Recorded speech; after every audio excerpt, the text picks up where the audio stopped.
Today we are gathered here to discuss one important topic.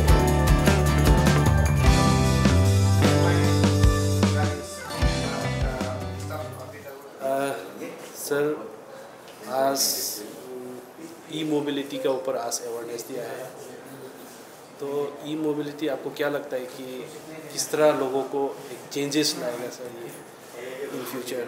हाँ, ये ई mobility actually आज हम लोग ये appeared Arunachal Pradesh energy development agency, तो यह एक ई मोबिलिटीज़ का एक वर्कशॉप ऑर्गेनाइज कर रहा है। तो उसमें मकसद ये है कि आज आप लोग को मालूम है ई मोबिलिटीज़ किस लिए इम्पोर्टेंट है, पब्लिक के लिए या हम लोग के लिए। तो उसमें आप लोग देखा गया कि अब अभी हम लोग मालूम है जैसे फॉसिल फ्यूल्स और ग्लोबल वार्मिंग्स और क्लाइमेटिक चेंज ये किस कारण से हो रहा है, इसके लिए हम लोग मतलब पब्लिक को सबको अवेयर है। तो इसलिए मतलब जैसे कि वेल प्रोडक्ट से हम लोग गाड़ी चलाते हैं, तो उसमें आप इतना पोल्यूशन प्रोड्यूस होता है, तो वो पोल्यूशन को रोकना पड़ेगा। तो उसको रोकने के लिए ये एक जरिया है कि आप पब्लिक को अवेयरनेस देना पड़ेगा। तो अवेयरनेस इसलिए हम लोग दे रहा है कि इसमें ओल्ड स्टेक होल्डर्स जैसे कि डिपार्टमेंट से अभी हम लोग का स्टेट में एक ड्राफ्ट पॉलिसी हम लोग बना रहा है, जिससे कि इलेक्ट्रिकल व्हीकल का बारे में electrical vehicle policy 2023 Arunachal Pradesh में। तो इस ड्राफ्ट में उसमें 7 डिपार्टमेंट्स और स्टेक होल्डर्स है, जैसे कि स्टेट ट्रांसपोर्ट डिपार्टमेंट वो मेन रहेगा, नोडल एजेंसी फॉर दैट उसका इलेक्ट्रिक एक्ट का पॉलिसी का।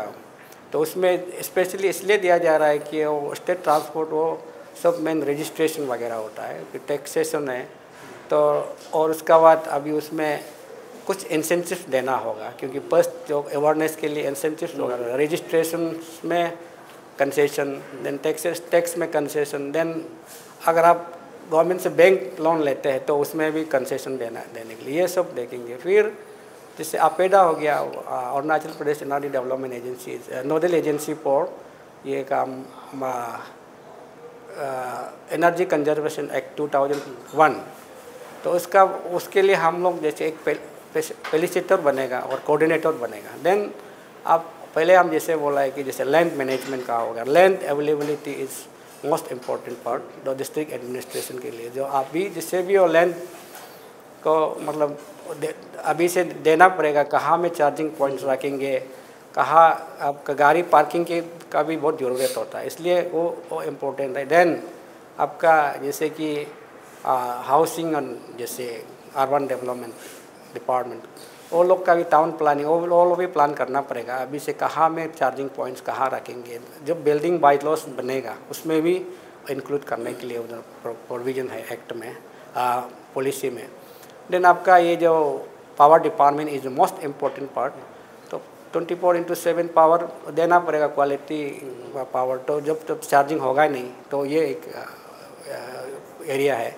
देन आपका डिस्ट्रिक्ट एडमिनिस्ट्रेशन तो लैंड तो देना ही पड़ेगा, वो एरिया है। देन हाईवे जैसे आपका PWD डिपार्टमेंट है, वो जो हाईवे में चार्जिंग पॉइंट जैसे डालना पड़ेगा बीच बीच में, वो भी देना पड़ेगा, ये एक इम्पोर्टेंट है।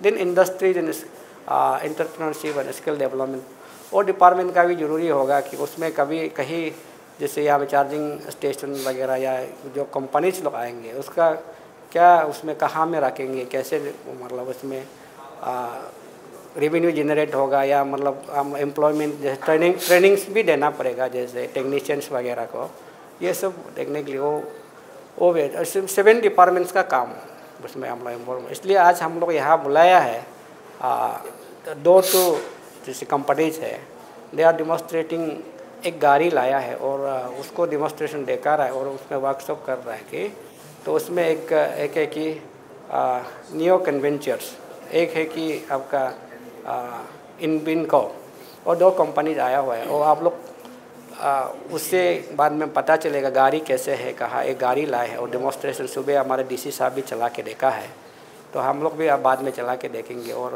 उसका जो टेक्निकल पार्ट्स वो लोग बताएंगे। सर जैसे कि आपने बताया कि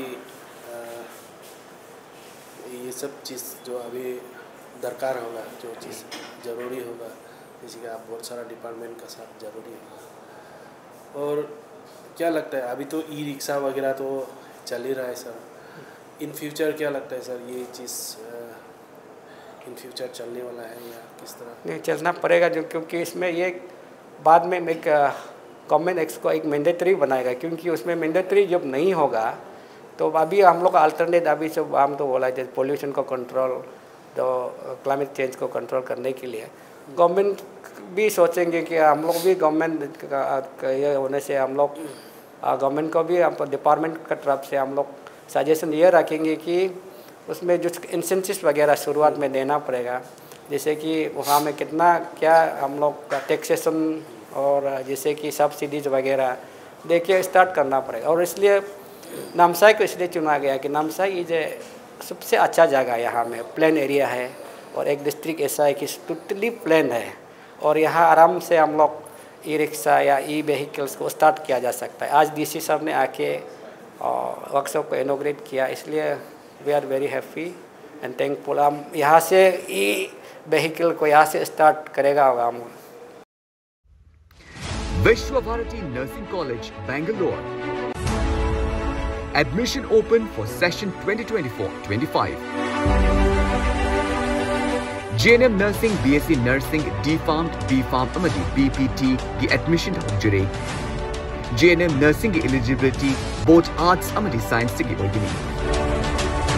Experience led by faculty senior state-of-the-art lab hands-on training period institution में। Aku pamaro gidamak 9395405659 da contact tobiro. Climate change, which is becoming disastrous for our life, not only for the human, but it is affecting badly to the animals and the entire flora and fauna of the world. So now this is the generation that we have to work on priority basis to save our mother earth. And e-mobility is, I think, one of the most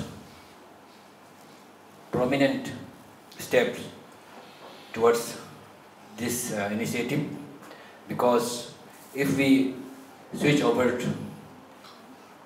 from consuming biofuel to electrical in the vehicles, then the major pollutant for the earth will be controlled. In that way, we can contribute a lot in saving our mother earth. So it's a great initiative. APEDA is a department which is working for the alternative and sustainable energy, and it's working in while organizing this workshop on e-mobility. Today we are gathered here to discuss one important topic, that is e-mobility. तो e-mobility awareness workshop, इसका बारे में हम लोग APEDA already Itanagar वगैरह में और दूसरा जगह में बहुत बार कर चुका है। And this is I think the first time we are organising such awareness programme in Namsai district.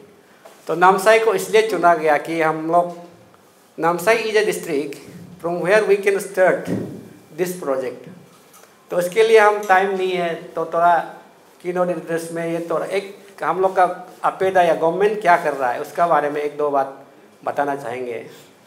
जैसे कि आप लोग मालूम है, now we are in a stage, हम लोग अभी अपना से हम लोग we human being are creating problems, again we have to solve our self also.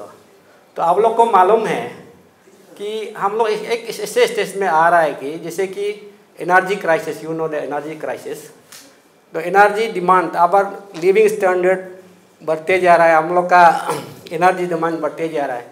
And there is one battery set, along with battery, we have to have battery management system, we call it BMS, and some control.